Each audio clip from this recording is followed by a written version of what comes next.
आज हम लोग जो है केमिस्ट्री के लैब में चलते हैं और क्लास 11 के लिए जो पहला प्रैक्टिकल है, जो पहला इंट्रोडक्शन होता है उसको करते हैं। तो आइए चलते हैं केमिस्ट्री के लैब में।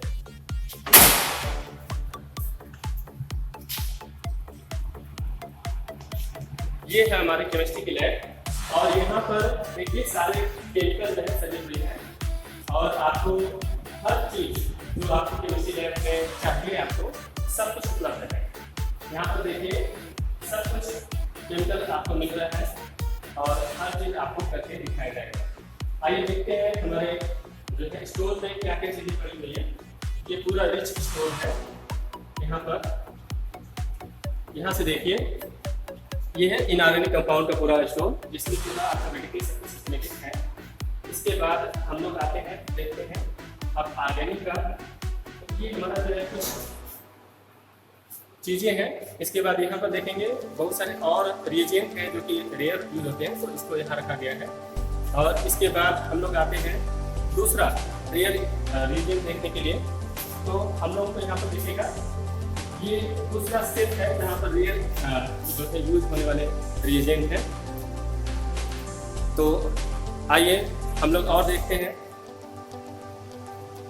ये है ऑर्गेनिक केमिस्ट्री का, ये ऑर्गेनिक केमिस्ट्री का स्टोर और इसमें आपको सब दिख रहा है कि सारी चीज़ें पड़ी हैं और यहाँ पर सारे रिएजेंट पड़े हैं जो कि हम लोग को ऑर्गेनिक केमिस्ट्री में प्रयोग के लिए चाहिए।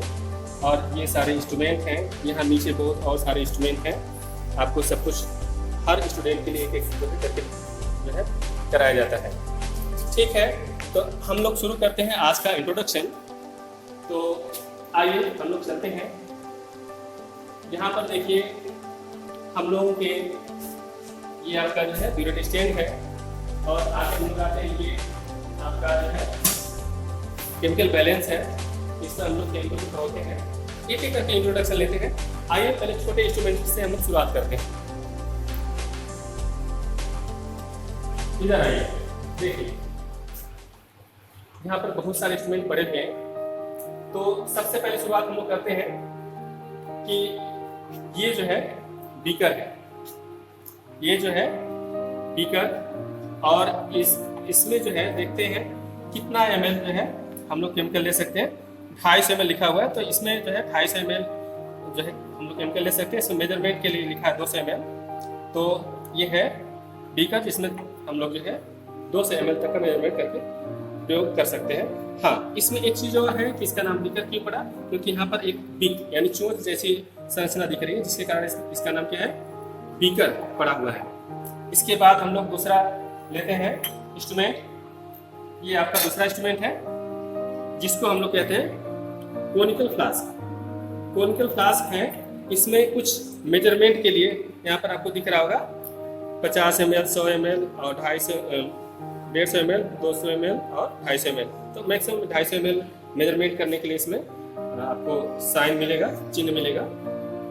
इसके बाद हम लोग आते हैं देखते हैं ये है मेजरिंग फ्लास्क और इसमें देखेंगे यहाँ पर एक चिन्ह बना हुआ है।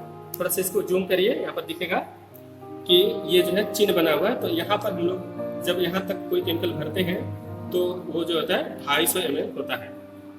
तो इससे हम लोग मेजर करते हैं और वास्तव में एक और भी है, काफ़ी बड़ा है, ये 1 लीटर का है। यहाँ पर ध्यान से देखेंगे तो इस पर आपको लिखा हुआ है क्या, 1000 ml। ठीक है, और ये 27 डिग्री सेंटीग्रेड, इतने डिग्री सेंटीग्रेड पर इसका जो यहाँ तक का वॉल्यूम आएगा 1 लीटर इसमें वॉल्यूम होगा। ठीक है, तो हम लोग ये 2 इंस्ट्रूमेंट जान लिए। इसको हम लोग मेजरिंग फ्लास्क या राउंड वाटर फ्लास्क भी कहते हैं। अब आते हैं हम लोग आगे देखते हैं और छोटा छोटा इंस्ट्रूमेंट। इसका नाम है, इसको हम लोग बोलते हैं ग्लास रॉड, इसको बोलते हैं ग्लास रॉड। ठीक है, ये ग्लास रॉड है। और इसके बाद और छोटा छोटा इंस्ट्रूमेंट देखते हैं। ये है आपका टेस्ट ट्यूब ब्रश,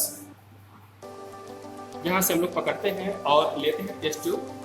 ये जो है इसको लाइए, है ना, ये है टेस्ट ट्यूब, इसको बोलते हैं हम लोग टेस्ट ट्यूब। ये 5 ml की होती है और हम लोग देखिए यहाँ पर जो दिख रहा है नीले कलर का, ये प्लास्टिक का होता है।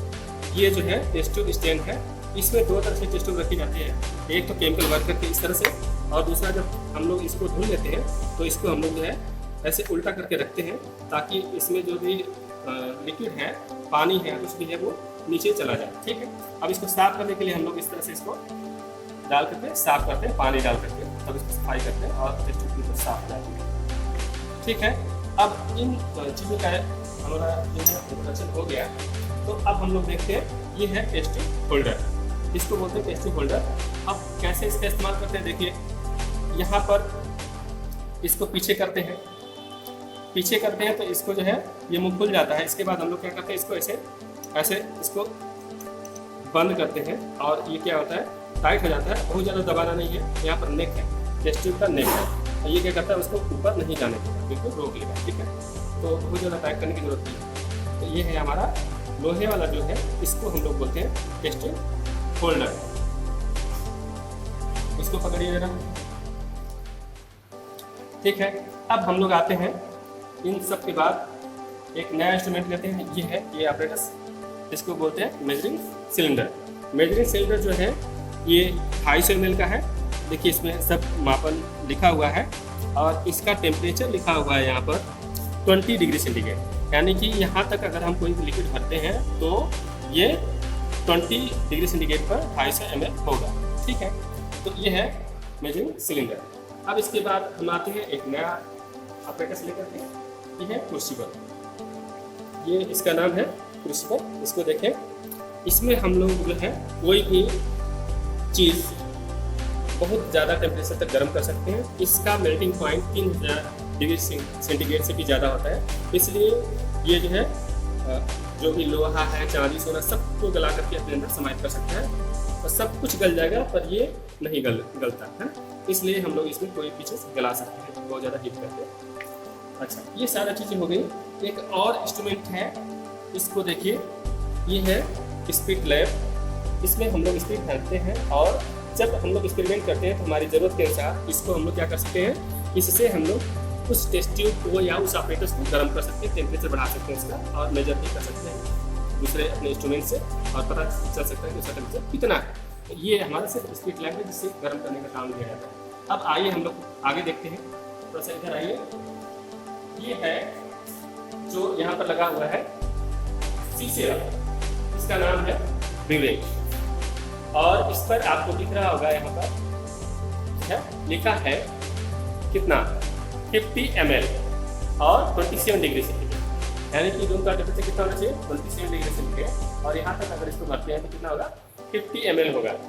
ठीक है, इसमें हम लोग केमिकल भरते हैं और इससे वॉल्यूमेट्रिक टाइट्रेशन का काम हम लोग करते हैं।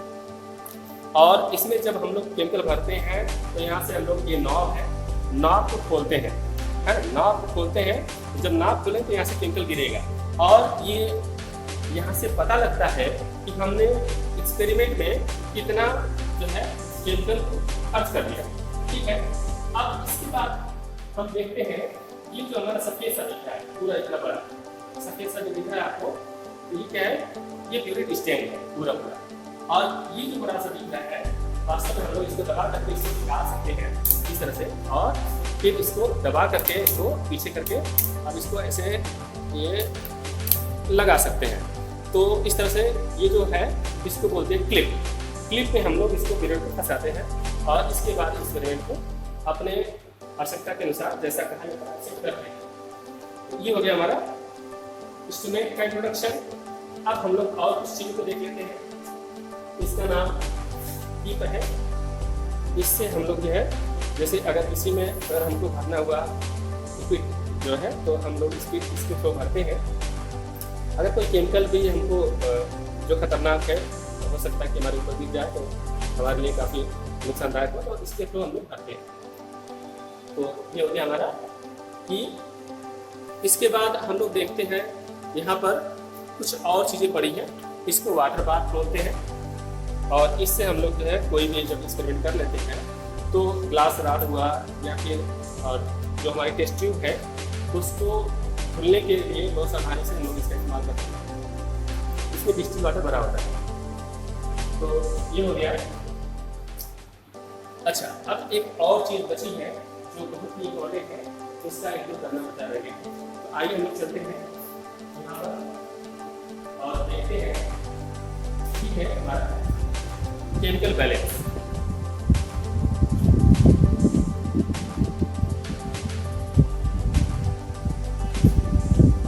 ये हमारा केमिकल बैलेंस है। अब यहाँ पर हम लोग देखेंगे ध्यान से, तो बाहर से पूरे डब्बे में बंद है और इसके बंद होने का कारण क्या है कि इसमें धूल मिट्टी भी बहुत खतरनाक होता है, क्योंकि ये बिल्कुल छोटे से छोटे कण का भी मेजरमेंट कर सकता है। इसलिए हम लोग इसको क्या करेंगे, बहुत ही सुरक्षित रखते हैं और ताकि जब हम अपना जो भी केमिकल को तोलेंगे वो बहुत ही सही से एक्यूरेट अपना मेजरमेंट यहाँ पर आ सके। हाँ, एक चीज़ और ध्यान दीजिए, जैसे आप लोग देखते हैं कि धूल से हाथ में लगी धूल जो होती है उसको भी अगर इसके पलड़े पर हम इसे गिरा दें तो अगर इसको साफ करते हैं सर, यहाँ पर अगर हम ऐसे हाथ में कर देते हैं और वो कण भी हाथ से गिर जाते हैं तो उसका मेजरमेंट यहाँ पर आ जाता है। ठीक है, उसका इसका जो अगर हम धूल को ऐसे गिरा देते हैं तो उसका भी मेजरमेंट आ जाता है, यानी कि ये बहुत ही बारीकी से किसी भी केमिकल को तोड़ता है, बिल्कुल एक्यूरेट। हाँ, याद रखना ये है कि आप लोग सब्जी लेते हैं तो किलोग्राम में तोड़ते हैं और ग्राम में तोड़ते हैं। यहाँ पर जो मेजरमेंट होता है वो सोचिए ग्राम के 4 डिजिट 4 अंक तक दशमलव में तोड़ सकते हैं। उसको तोड़ने के लिए देखिए यहाँ पर हमको कुछ चीजें भी मिलेंगी और वो है ये,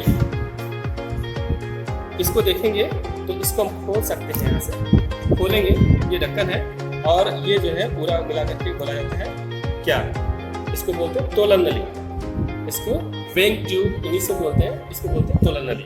तो ये हो गया हमारा तोलन नली, इसमें हम लोग केमिकल को रख करके तोलते हैं। खुला रख करके इसमें तोलेंगे नहीं तो ये केमिकल एंट्री रहेगा, क्या होगा वो बिल्कुल बिखर जाएगा और एक एक बार निकालना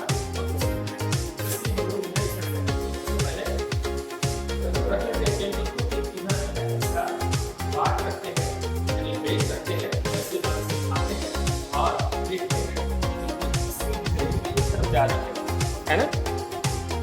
बात लाइए वहां से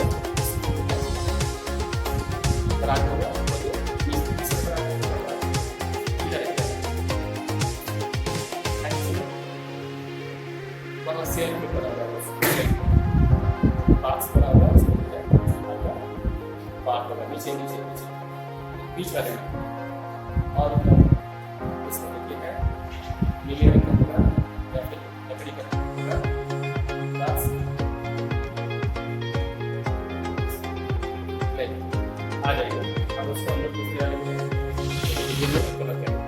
तो इस तरह से हम लोग देखिए ये तस्वीर आ रही है, समझ आएगा इसका मतलब उधर का वजन कम है और हम लोग फिर उसको उधर उतना वजन बढ़ाएंगे, यानी कि वेट रखेंगे, बाट रखेंगे, बटखरा रखेंगे और फिर इसको बैलेंस करेंगे। और जब बैलेंस हो जाएगा तो हम लोग रीडिंग देख लेते हैं कि बैलेंस हो गया तो उधर कितना रखा गया है, जितना केमिकल का जो हमारा बाट रखा गया है, जितना मिलीग्राम रखा गया है, ग्राम रखा गया, उतना उसका वजन होगा।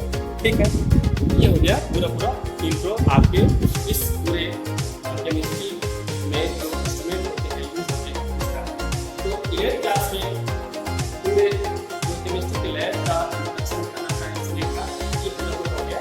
और इसके बाद हम आपको जो 11th क्लास के यूपी बोर्ड या जो भी 11th क्लास के और दूसरे बोर्ड हैं उनके अनुसार भी हमारा होता है सिलेबस, उसके अनुसार हम आपको पहला प्रैक्टिकल आपको दिखाएंगे वीडियो में। तब तक के धन्यवाद। Thank you.